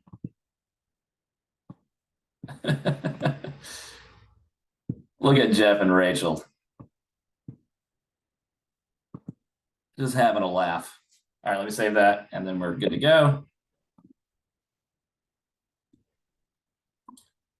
Okay, guys. So we need to hear everyone's who hasn't gone, your key threes.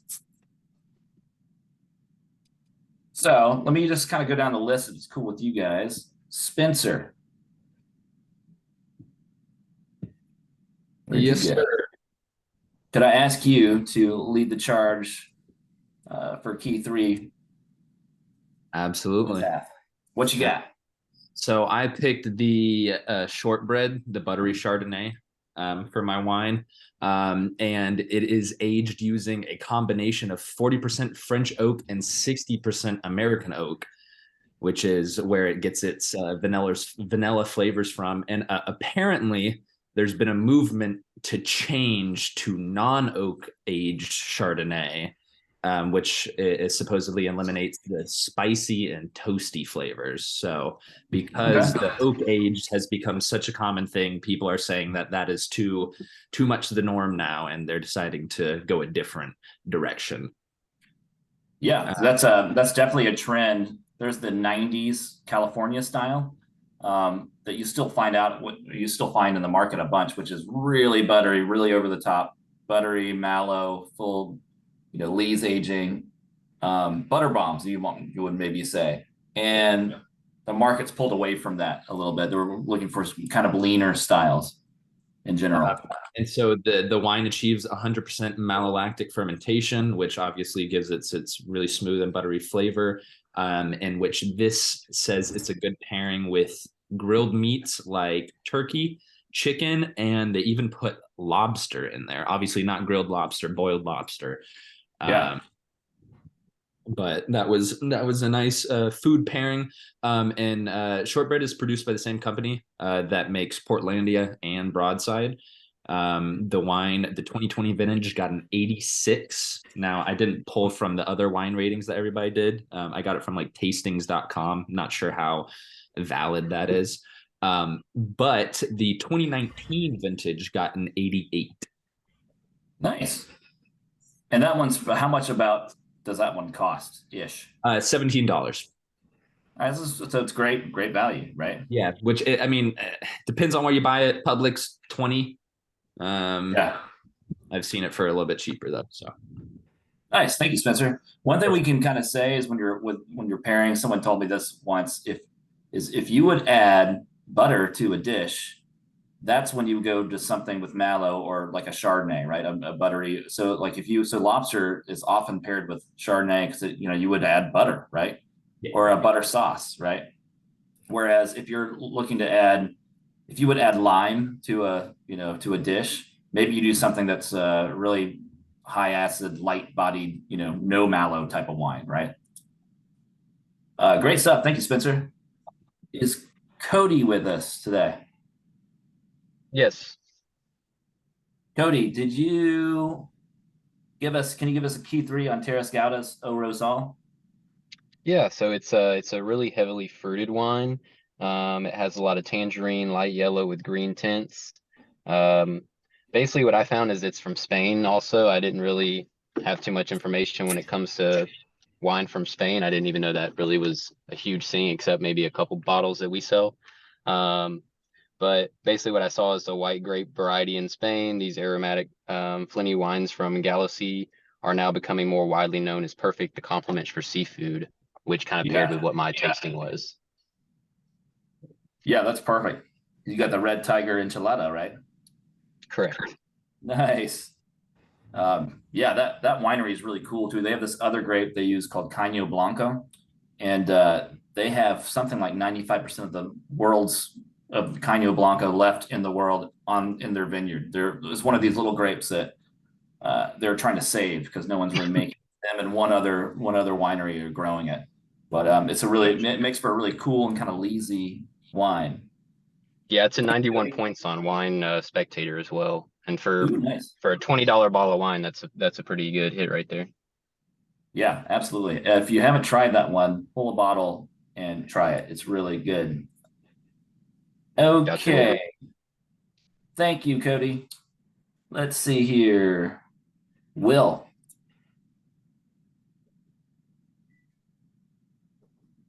Oh, wait, we already got you, Will. I'm sorry. I was looking at something else. Kelsey is what I meant to say.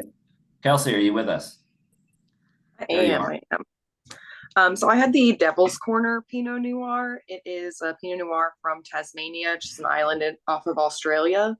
It's called Devil's Corner because the Tamar River, where the vineyard is built or is located, it's like right next to this like really treacherous bend in the river that sailors would call Devil's Corner.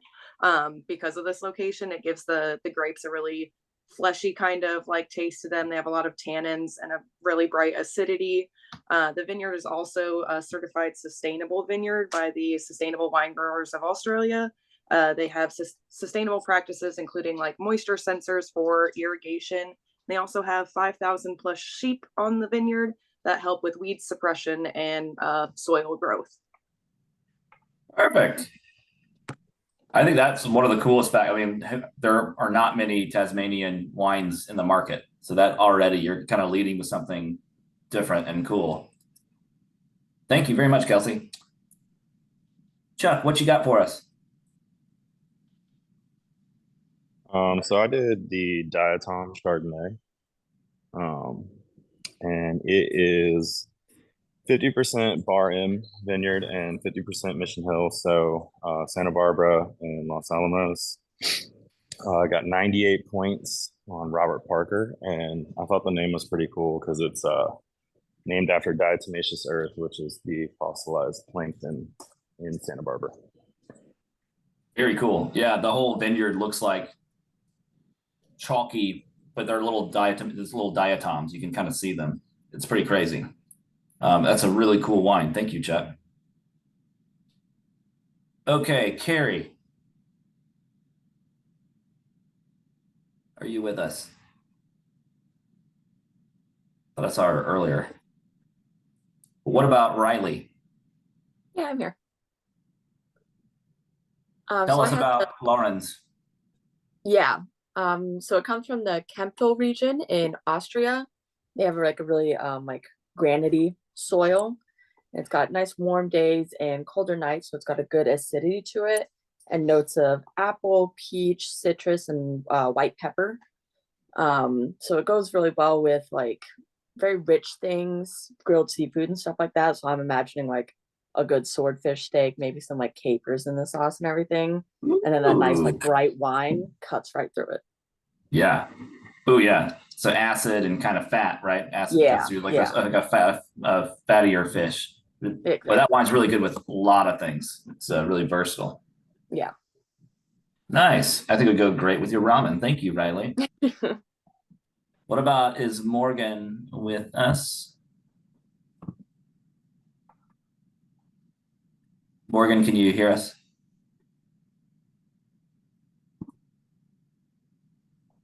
Okay, well, let's move on and come back. What about Billy Schumann?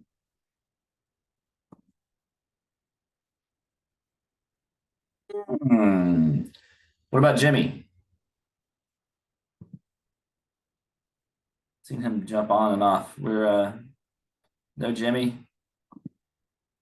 Search party for Jimmy. What about Emily? I see Emily. I'm here. Can you hear me? Yes. How are you? I'm good. How are you? Doing great. Can you tell us a little bit about William Hill Cabernet? So it is from Napa Valley, the southern part of Napa, and it is has a 90-point rating on Wine Enthusiast. Some of the tasting notes that I found, it has a lot of cherry, plum, and clove, like vanilla notes from like aging. It's very full-bodied, soft tannins. It was described having like a silky or like softer texture for a Cabernet. And one thing I thought was super interesting, especially with like learning about the terroir, is like it says the terrain where it's located in Napa is very rocky. So the vines have to struggle and work a lot harder to get to water through all the rock. So it makes the grapes smaller and apparently makes their flavor a lot more intense. Ooh, yeah, great point, Emily. That's always true. When a vine has to struggle a little more, it usually will put its resources into fewer grapes, but make them more concentrated and better. So yeah, great points. Thank you. I'm sold. Give me a bottle. Thank you, Emily. Oh, what about Adam? Is Adam with us? Yes, I am. How's it going? Scattered Peaks Napa Cab. Beautiful. It's a blend of 98% Cab and 2% Merlot. The aromas are bold black and red fruits. Taste of black cherry, ripe plum, violet, and cocoa flavor. Wine Enthusiast gives it a 90.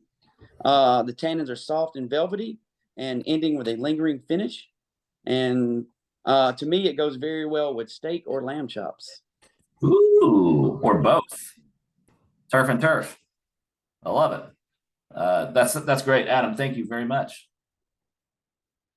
What about Matt? Is Matt with us? All these people are dead to me. How you doing? Dead to me, Matt. How's it going? Doing good. I had trouble hitting my mute button. Yeah, no worries. I had Rayburn Cab. It's aged 12 months in French oak barrels. It's got flavors of blackberry, cherry, and vanilla.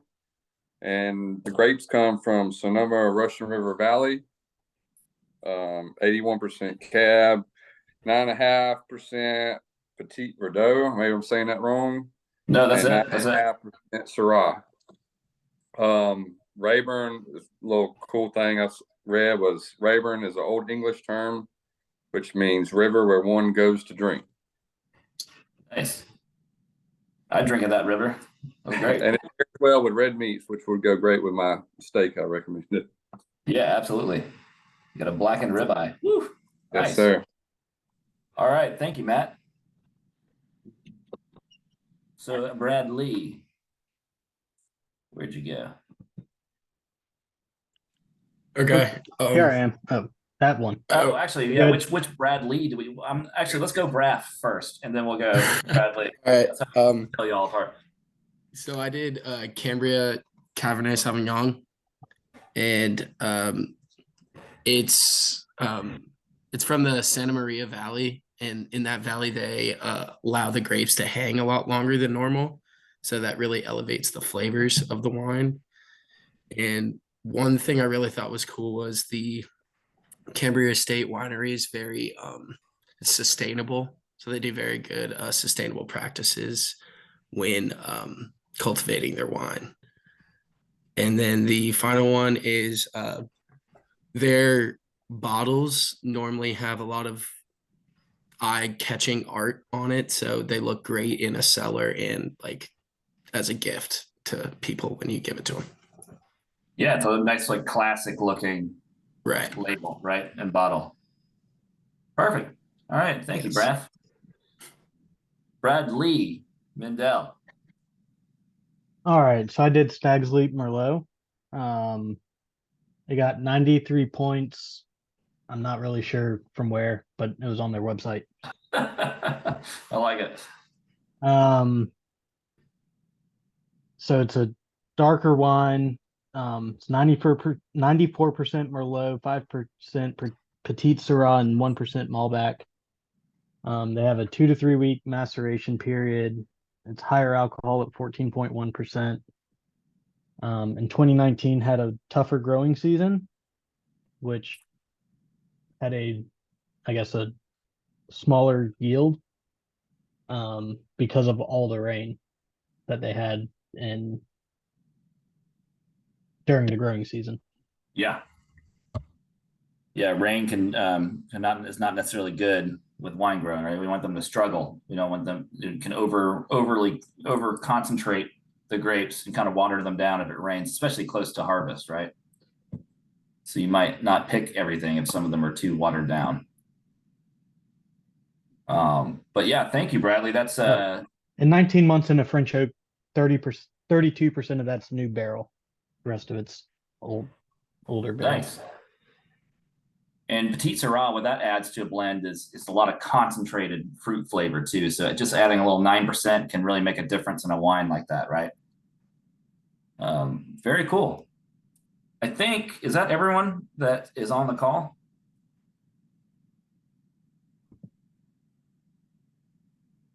Okay, cool.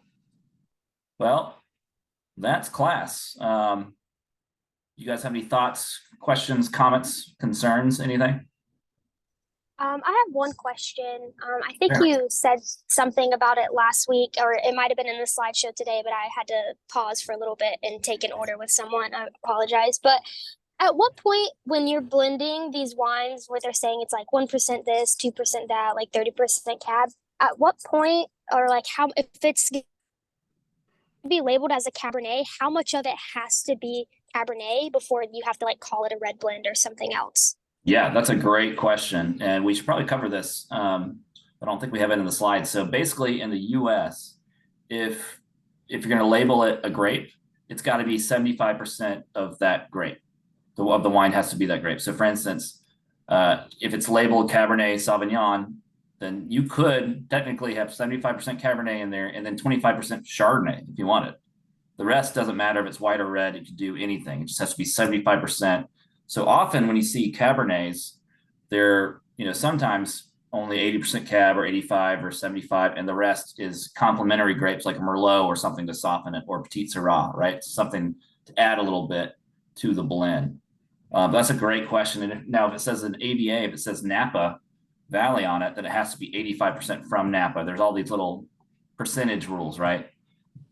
Versus, if it's from a county, it only has to be 75% from a county. But the main thing is the grape would have to be 75%. Great question. Any other questions about anything we covered? So I'm going to be sending out a survey. It might be in a few days to let you guys soak in the entire experience and think about it for a few days. But I would really love your feedback, especially because we did the hybrid class this time. And I don't know, I really want to know if it's something worth pursuing or if it's better to all be on Zoom like it is today or to all be in person.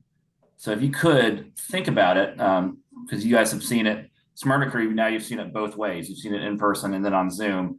So really have a think on it and let me know I'd really appreciate your opinion and your feedback and the survey. Really, it takes 2 minutes, the survey, unless you want to lay into me with several paragraphs of opinions, which I'm here for. So please do, because it only makes us better for future classes, right? Well, cool. Well, guys, I really appreciate your time for this course. And thanks for the flexibility. I threw a curveball with me being out here. I really appreciate that and the little La Crema mishap, but hopefully we all got to try some good wines, and I hope to see you guys in WSET 2 would be the next step in the next few years. So hopefully you would want to join me in that. Tell your manager if you do. It's always best to tell your manager. That gets you to the front of the line if they reach out. And that's all I have for you. Quick question. What is the point system for? Oh, it's just bragging rights. So the big email will have, we will declare the victor of this whole contest. Gotcha. Hey, Connor, Very do you excited. have any plans for Beer 101 anytime in the near future? Yeah, it's happening in September. Okay, cool. I've been waiting for Mike Mudler to give me the last. We're figuring out the dates, but it's going to be a certified beer server too. So you get a certification as well. If you pass it, which you will. And then we got a Spirits 101 coming up. I think the next one actually will be January. So, but tell your managers you want more education, and then it'll trickle down to me, and you'll be in more classes if you want it. All right, guys. Well, thanks so much. Enjoy the rest of your Tuesday, and I will see you soon. Thank you. Thanks, guys. Bye. Thank you. Thanks, Connor. Thanks. See you Thank guys. you. Thank you. Have a good day. You too.